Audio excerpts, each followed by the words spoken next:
So I'd like to read a quote from Oscar Wilde. If a book isn't worth reading over and over again, it isn't worth reading at all. I want you to mull that over. When you think about all the Aikido books you've read, and go ahead and sit up straight. We'll do some meditation. Gently close your eyes. Take a deep breath in and exhale.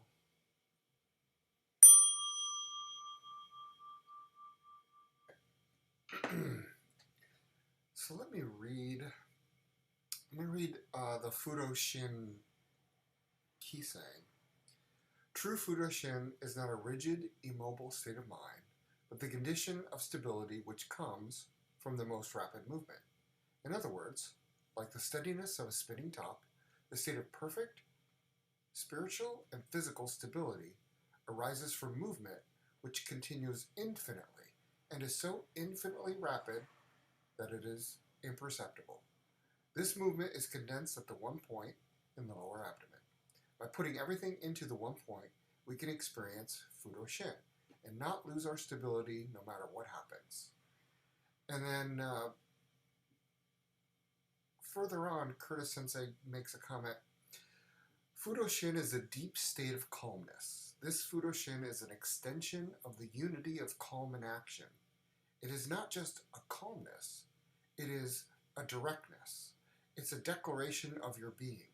Like when the Buddha was sitting under the Bodhi tree and Mara came to him and said, "By what authority do you sit here like this?" hoping to get him into a philosophical debate, to defend himself. But he just took his finger and touched it to the ground. This is what I mean. This is a declaration of presence. This is not in addition to Fudo Shin. This is what Fudo Shin is. If you are experiencing Fudo Shin, whether you're sitting alone or with other people, it doesn't matter. It is a declaration of presence. If you're sitting with another person, then this other person can also experience Fudo Shin to some degree. If you are experiencing Fudo Shin, there is an empathetic, intense connection that happens. You all know about this because it's happened on the mat quite often. But does it happen when you're having coffee with a friend? Or breakfast with your spouse? Or whatever you're doing with your friends and family? I thought this is a good subject to cover. I started the class with an Oscar Wilde quote about reading books because I remember when I finished Curtis Sensei's book, Atomo, I read it within 5 days. And I kind of mentioned, he's like, "Oh, I wish you'd have taken more time with that, Tracy." And I was like, "Well, yeah, that's because I read it multiple times, not just one time. I kind of read it and then I'll determine, is this a book that I just read from cover to cover? Or is this a book I use for reference? Like I'll go read a chapter here and then do something. Because that's kind of how I use the training manual for Maui. I'll just read a chapter at a time. Or a lot of the training books that I read. But I noticed Curtis Sensei's books are really good to go back to and read a chapter and then kind of contemplate it. And then maybe in a couple months I'll go read another chapter about it and kind of contemplate it. So it's a book I use over and over again. And that brings me to the reason I kind of thought of Fudo Shin is because that's I kind of connect that with when Shinichi Sensei was talking about direct connection. When you're connected to someone, when you're in the presence, when you have a presence about you, I think that's where Fudo Shin comes in, and I just thought it'd be a good topic to discuss. So I know Fincher is going to put you guys into groups to talk about this, your experiences with it, and we'll go from there. So go ahead, Fincher. You can put them in their groups. I was in a group with Boyer Sensei and Alexi, and we ended up having a pretty revealing conversation. Basically, talking about how reading Curtis Sensei's books requires our full attention. Same with being in his lectures requires our full attention, and this has to do with this is part of the practice for sure, and it has to do with what you're talking about earlier, presence. and two people experiencing Furoshin together. Um, and and also the nature of reading these books, they're so intense that sometimes it's good to just read a few pages and then stop and then sit back and like let it digest. Um, and the other thing we talked about was repetition. We're learning it's like Curtis Sensei is telling us the same thing all the time, but in different ways. But we need to hear the same things over and over again until one day something might click, and it's like, oh, okay. Right. So that's what we talked about. Thank Yeah, you. that's good. That really describes what I was getting at when I read the quote in the beginning, and then afterwards we discussed Fudoshin and how it it's all interconnected. So yeah, I like that. Good observation. How about anyone else?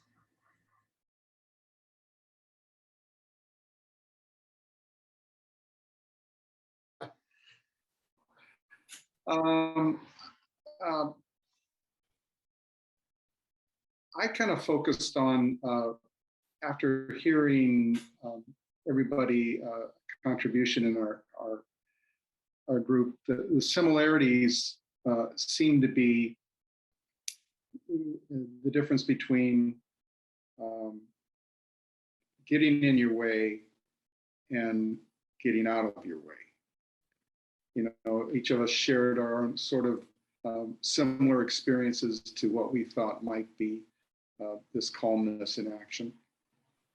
I recognize in each one of them, it's pretty much, you notice it by accident almost, not on purpose. So you find that, you're in a state of calmness that you almost recognize afterwards. And then, then when you're not in calmness, when you're out of this state of Fudoshin, then you can recognize what part of you is in the way, what makes the difference between calmness and action and state without it. So it's this experience of feeling the difference between the two that was really interesting to me in most of the examples. I like to refer to this as effortless stability, in the sense that it's effortless if you're stable, if you're keeping one point, and you're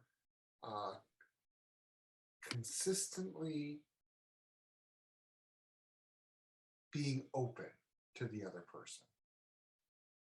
And I think this refers back to Lillian, where she said, oh, well, I get a little upset. Oh, if they're disrespecting me or something happens, this little flares up. But, if you don't get stuck on it, it just goes away. I'll never forget Suzuki Sensei Jessica. Let it go. And he would just kind of, do that by his ears, just let it go. Don't get stuck. And this effortless stability that manifests when you're truly connected, truly caring for another person. I think that's that's kind of the foundation of our training. So yeah, I can see where you're going there. Yes. Yeah. Good to see you. Sorry, I've been away. That's okay. Yeah, this is it. So we had some kind of really revelatory discussions in our group on both book reading and Fudoshin. And as Ilaria talked about, it kind of converged in this idea of presence. But one of the things that strikes me and that came up in our group is that and Fincher kind of just referred to it again, is that when we have these experiences, these moments, we're not somehow watching ourselves at that time, right? That happens, that kind of breaks it when we do that, right? It just happens. The moment the experience takes place. And it's such a, I guess, just based on those comments that I was referring to, it's just such a mystery, right? It's such an interesting, mysterious kind of phenomena that takes place. I was talking about an experience that I had, and it was just this week. I was by myself. I wasn't sitting at that moment, but just some words from a book that Curtis Sensei wrote a long time ago. I think it was Letting Go. Just suddenly popped into my brain based on an experience that I was having in that moment. And of course, when those words popped in, then I tried to make sense of it all, and then it's everything changed, right? The whole thing kind of, just kind of went away. But that the way that it happens it's so confounding and again mysterious that it's just wonderful. And we were talking, Alexei Sensei and I were talking, you can't grasp it. You can't put your thinking mind around it. That doesn't work, right? Whether it's an experience on the mat or something that just like what happened to me, it's just, And then as soon as I started thinking about those words, it was no longer there. Thought I'd share that. It reminds me of when I was living in Arizona. Suzuki Sensei and Curtis Sensei had come to give a seminar, and of course, everybody was all about Suzuki Sensei. Nobody really paid so much attention to Curtis Sensei because he was a Zatomo. And we were all sitting preparing for class, and the teacher that I started with his name was Phil Nagasawa, and he was a Yondan, and he was there in the class, and he had his notepad out and his pen, and he's sitting there, and he's getting ready to take some notes, and the class, and Curtis Sensei just kind of strolled up behind him and said, "Oh, Phil, how are you doing?" And put his arm around him and said, he's just ready to take some notes, for the class. I can't wait to take it. And Curtis Sensei at the time just goes, "Well, why don't you just think about experiencing the class instead of taking notes?" And I overheard this, right? And I'm only like 5th Q at the time. I was like, "Oh, we just gave my teacher a little note there, and I was just like, wow. And then after that, I was like, I watch everybody with their notebooks, and I remember even taking notes myself. But that kind of cured me of ever taking notes during a class. I just, I'm going to experience the class, and then after the class, I'm going to take my notes. Whatever I remember, and if I have to ask a question, I'll do it. But it really kind of just got me to the point of, we need to experience the teaching as it's going on in a seminar and not worry about, did I get that point? Or what did he say right there? You're just kind of disconnected in a sense sometimes. So for me, now other people can take notes and experience a class. I cannot. I'm not very good at it. So I can do one or the other, not both, for myself. But there are other people that can do it, and they do a good job, and that's fine. It just depends on your style and what you're good at, and knowing what you're good at. So yeah, I totally recognize that. I have those moments too where I'll go, "Oh my God, I remember this from a long time ago." It just pops in my brain.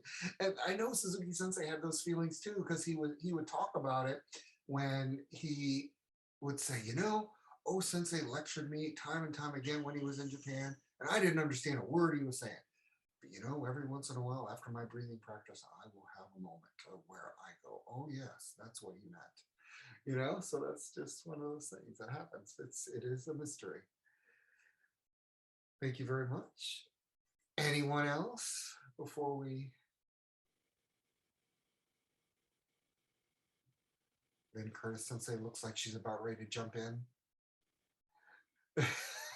She shakes her head no. I cannot articulate any thoughts. Sorry. That's okay. How did you feel about the class? Did you like it? Did you get anything out of it? Did it remind you of anything? Bring up anything? Yeah, experiences in Japan, let's say. So somebody gave an example of feeling some sort of, vibration from somebody, and, just got me thinking about experiencing that in Japan, watching somebody get up just, at the drop of a hat and just performing a taigi just impeccably. And so of course it brought up all these feelings and emotions, admiration, respect, awe, things like that. And then somebody asked me, but did you get a sense of it, like compare it to Lillian's experience of feeling somebody's vibration, did you experience that? And okay, now I get it. Now I get where it's going. So yeah, that you feel that stability, that the impeccability, and then that comes from stability, and then the another word that came up, term that came up, was getting out of the way. So of course, he performed with not one iota of self-consciousness. That's what allowed that really, to me, that perfection to, be manifest. So yeah. Thank you for helping me clarify that for myself. Oh, no problem. That's great. Wonderful. Alexi, Linda, do you, either of you, have a comment? First of all, I just would quite glad to be in such a nice and warm company. Thank you for all of you, and additionally, just would like to, I don't know, maybe Alaria didn't mention this, that when we read classic book, yeah, it's the same, like each time we are in a certain progress, and each time when we reread book, we can find something new for. That is why these particular books are classic, and they, in my understanding, they are about such a basics and common things for all human beings, and that is why, yeah, people like to reread them, and each time find something new. Exactly. Yeah, because you're open to it. It's always been in the pages. It's never, the books don't change so much. So I mean, you're finally open to receiving that, and then wow, what it can spark. It's like a seed that's been planted and it produces a tree. Yeah, that's what I love about reading and rereading books and going through and go, oh my God, I never picked that up, or reading a book and going, I can't believe I was moved so deeply by this paragraph here that really is now a part of me. I've made it a part of myself, and I don't even think of it as being a big deal now. But when I first read it, holy Toledo, it changed my life. That's I think that's what's so good about that. Yeah, I totally agree with you. Thank you for bringing that up. Yeah, those moments can stick with you, throughout your life. They're interesting, yes, for sure. Thank you very much, and thank you all very much for joining us tonight. And domo arigatou gozaimashita. And hopefully we'll see you all in Sunday's class with Charles Boyer Sensei. And have a good weekend. Thanks a lot.